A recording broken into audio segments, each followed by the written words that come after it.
Hello doctor Abdussalam Umar with you. നമ്മൾ സാധാരണ നമ്മളൊരു യാത്ര പോകുമ്പോൾ പാരൻസിനോട് ചോദിക്കും, ഉപ്പ അമ്മ നിങ്ങൾ പോരുന്നു, ഞങ്ങൾ പോരില്ല, നിങ്ങൾ പോയിക്കോളി എന്ന് പറയും. കഴിഞ്ഞ വർഷം ഞങ്ങൾ പാരൻസിനെ മാത്രം കൊണ്ട് മലേഷ്യയിലേക്ക് ഞങ്ങൾ 3ാമത്തെ ട്രിപ്പ് പോയിരുന്നു. അപ്പോൾ നമ്മുടെ ഒരു ഫ്രണ്ടിൻ്റെ വാപ്പനോട് ചോദിച്ചു, വാപ്പ നിങ്ങൾ പോകുന്നതെന്ന് ചോദിച്ചു. മൂപ്പര് ചാടി വീണ്, ഞങ്ങൾ പാരൻസ് മാത്രമേ ഉള്ളൂ ചോദിച്ചു. അന്ന് മൂപ്പര് ചാടി വീണ് പാസ്പോർട്ടൊക്കെ പോയി അന്ന് തന്നെ പുതുക്കി കൊണ്ടുവന്ന് ഭയങ്കര ആവേശത്തിൽ മൂപ്പര് ട്രിപ്പിന് ജോയിൻ ചെയ്തു. ഉപ്പനോട് ചോദിച്ചാൽ എന്താ സാധാരണ ഉപ്പനോട് ചോദിച്ചാൽ ഉപ്പ പോരില്ല എന്ന് പറഞ്ഞില്ല, ഇതിന് മാത്രം എന്താ ചാടി പോകാൻ കാരണം എന്ന് വെച്ചു. എന്താ സംഭവം എന്ന് വെച്ചാൽ നമ്മുടെ കൂടെ പോരുമ്പോൾ ഒന്ന് അവർക്കൊരു ചിന്ത, നമ്മൾ ഈ കുട്ടികളുടെ കൂടെ പോയിട്ട് നമ്മളൊരു ശല്യമാവുമെന്ന് അതോ ഒരു പോരില്ല.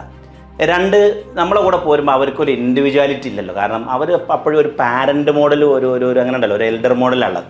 ഈ പാരൻസ് ഓൺലി ട്രിപ്പിൻ്റെ ഒരു പ്രത്യേകത എന്ന് വെച്ചാൽ പാരൻസും അവരുടെ സമപ്രായക്കാരായിട്ടുള്ള കുറേ സുഹൃത്തുക്കളും കൂടിയിട്ട് യാത്ര പോകുമ്പം അവരുടേതായിട്ടുള്ളൊരു ഐഡൻറ്റിറ്റി, അവരുടെ കുട്ടിത്തം, അവരുടെ യുവത്വം, അവരുടെ പാട്ട്, അവരുടെ ഡാൻസ്, അവരുടെ തമാശകളൊക്കെ പുറത്ത് വരുന്ന അവിടെ നിന്നാണ്.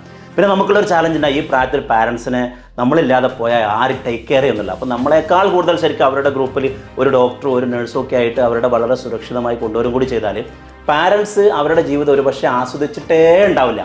ഇങ്ങനെ ഒരു ട്രിപ്പ് പോയി അവരുടെ സുഹൃത്തുക്കളുടെ കൂടെ പോയി അവരുടേതായിട്ടുള്ള ടോട്ടൽ ഇൻഡിവിജ്വാലിറ്റിയിൽ ജീവിതം ആസ്വദിച്ച് വരുന്നതായിട്ടാണ് നമ്മളെപ്പോഴും പാരൻസ് ട്രിപ്പിൽ കണ്ടിട്ടുള്ളത്. നിങ്ങളുടെ പാരൻസ് എപ്പോഴെങ്കിലും അത് ജീവിതത്തിൽ അത് എക്സ്പീരിയൻസ് ചെയ്തിട്ടില്ലെങ്കിൽ ജീവിതത്തിൽ ഒരിക്കലെങ്കിലും നിങ്ങളൊന്നുമില്ലാതെ അവരൊരു യാത്ര വിട്ടു. നിങ്ങൾക്ക് അവർക്ക് കൊടുക്കാൻ പറ്റുന്ന ഏറ്റവും വലിയൊരു സമ്മാനമായിരിക്കും അങ്ങനെ ഒരു യാത്ര.